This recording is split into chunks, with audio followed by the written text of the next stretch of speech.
guys got really close again today. Where do you think it just didn't quite work out? Yeah, look, with the start we had, we probably didn't expect the game to go as close as it did. I felt like the way we fought back today with both bat and ball was good from the girls. Again, like you said, we just couldn't get across the line today. Came so close. Just a few basic errors cost us the game. And what does it say though for this South African group that is sort of rebuilding a bit at the moment, that you've been able to push Australia so close and you know, win a game and then almost take out the series as well? Yeah, it's very good signs. Like I said, especially the way we started today. If you look at years ago, we probably would have been bowled out for 80 to 100. Just the way throughout this whole series, the girls have fought back. We probably only had one ideal start, and that was in the second T20. So the way we've been fighting both with bat and ball has been so good to see, and we can only get stronger as a team. Come away with a career best, not too personally. You must be pretty happy with your own performance. Like I said earlier, it's so difficult being an all-rounder because you might do well with the bat and then the bowling didn't go according to plan. So you're always going to be upset about something. But no, it's just happy to contribute today. Would have liked the win. But again, the way we fought and stayed within the game was good to see. As you said, maybe years gone by, the team would have fallen over for 80 or 100. It really, I guess, shows the growth of this team that you're able to withstand those early wickets and come out and make someone a bit of a total. Yes, definitely, especially with the players we've lost over the last couple of years. We knew this was going to be a tough tour of Australia, playing the Aussies in their own backyard. And again, the way we've fought, how close we've come, all three games it's good signs, but I would personally like a win now. What sort of positives can you take, and what sort of areas you still think to improve on, you know, with the games to come?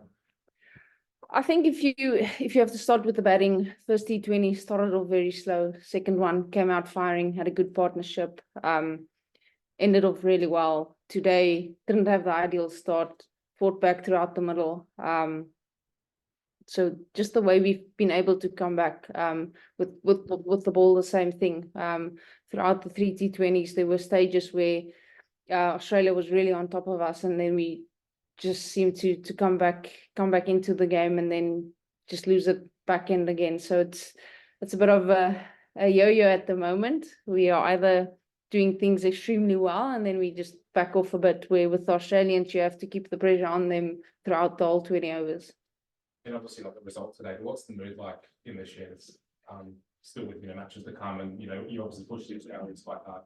Yeah, well, I've not had too much time in the change room after the game, but no, like I said, we're still very disappointed. I'm very disappointed. I felt like one or two things we could have done a little bit better. But again, to have stayed in the game until the last over is good for us. But yeah, we're gonna have to learn somehow to now change the result of these close games and be on the winning side. Thank you so much. Moving over to Zoom. Thanks so much for your patience. Nathan, please go ahead. Thank you very much, Lita. Firstly, congratulations, Kappy, with your 100 caps in T20. Kappy, 239 caps in all formats, 100 caps in T20. As I mentioned, fourth South African to achieve this. You've had many injuries, most notably a bowling shoulder. But what does it mean to prepare for this group? Many of your teammates speak highly of you, especially with your presence in the team. Look, there's nothing like playing for your country. I feel like the last couple of years I've played very little T20 cricket for South Africa, and it's something that's hopefully going to change. Hopefully I've got a few more games within me. But no, it's been one amazing journey from where we first started to where women's cricket is now. I've seen our team change, got in new players, young players. It's just been so amazing to be a part of this journey and to see how women's cricket and our team have grown. I want to talk about the underdog tag. You ladies up against the world #1. The men's side missing a few players in New Zealand, and I'll include the West Indies in that picture, especially with their victory against Australia recently. But what message would you give the men's side who start their quest for victory later this week with the underdogs tag? Not too good with messages, but no, look, a team who has a point to prove is always a dangerous team. I know the men must be very annoyed with what has been said in the media. So I know they'll go out there fighting and make South Africa proud as always. Previously, a fielding was a concern, but something I've noticed throughout the T20 series is the non-strikers not backing up even today with near runouts, and Annika had a bit of a stumble there with a near runout. Question, do you think this is a concern or something the team has identified, especially against a strong fielding outfit? I think there's obviously a change of personnel, one or two players who's new in the team, and when you're batting out there, you build trust. So for now, yes, our running has been dodgy here and there, but you have to remember girls come in and out, and especially the last 2 years. So you learn to trust your partner at the other end, making those calls. Obviously, Australia is a very good fielding team. No disrespect towards the other teams, but you get away with making mistakes like that against other teams, where now you very quickly realize that you have to be on the ball against Australia. So just two more for me, if I may, Lita. Nathan, sorry, buddy, you just had your chance. I just need to move on. We have a full house today. Sure. Thank you, brother. Thank you. Zahir, please go ahead. Zahir, are you there? Zahir? All right, we'll move on. Percy, please go ahead. Thank you for your patience. Lita, thank you so much for the opportunity. Goeiemôre, Marizanne. Marizanne, het net twee vraagjes net toch so naby, toch so ver. Hoe som jy vandag se wedstryd op, meneer Marizanne? Jy moet seker 'n klein bietjie teleurgestel wees dat jy nie oor die wenstreep kon kom nie. Afrikaans. Ja, kyk, soos ek voorheen gesê het, om die begin te gehad het wat ons gehad het vandag en so te geveg het en terug te kom in die wedstryd en dan weer aan die einde dit te verloor in die laaste over was hartverskeurend. Mense is baie teleurgesteld en bietjie negatief, want ons 'n paar goedjies wat ons beter kon gedoen het, maar ek vat die groei van die span wat ons gewys het oor die 3 wedstryde en hopelik kan ons met daai positiwiteit in die ODI's ingaan.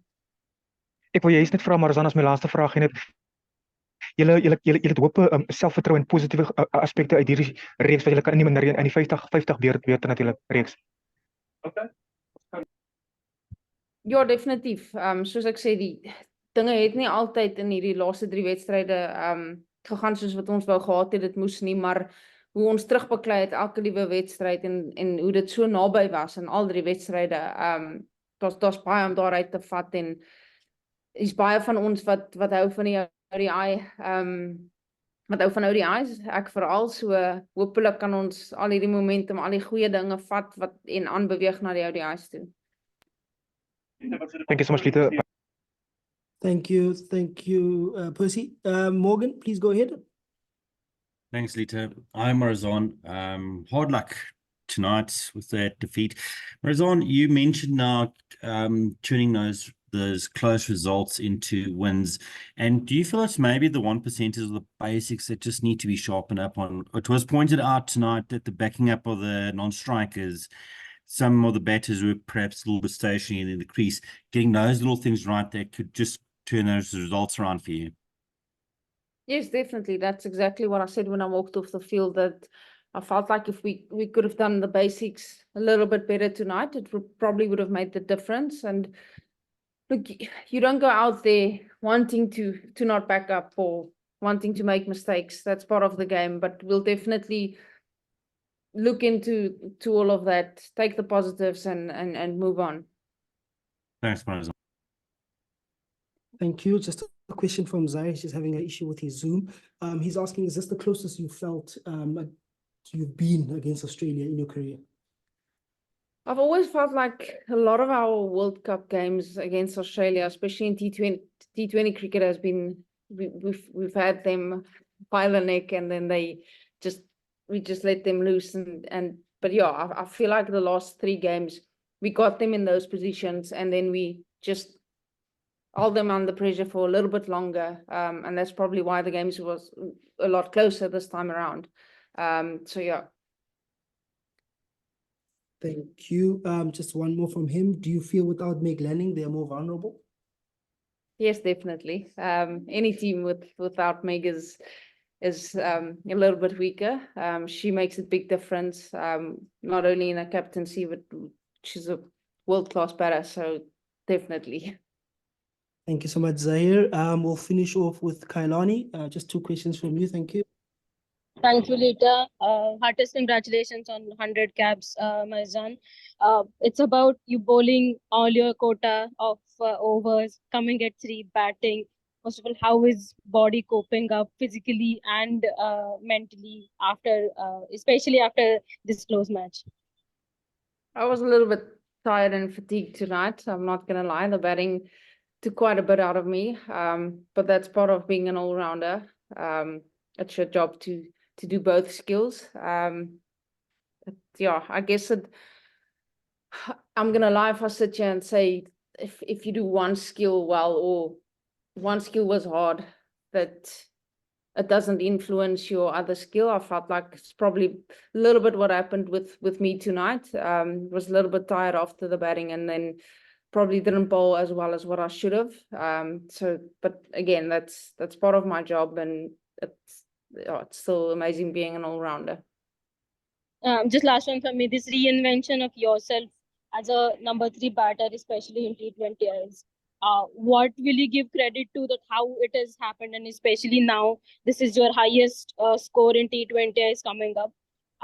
Going forward, how are you expecting to balance both batting and bowling?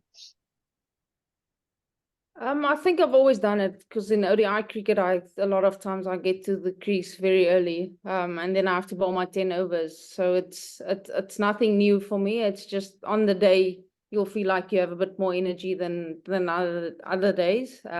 Today we ran quite a bit in between the wickets, so it was a little bit tougher. But no, it's not an excuse. My job is to open the bowling and spend a lot of time at the crease. So it's I love my job. Some days I'll bowl well, other days I'll bat well.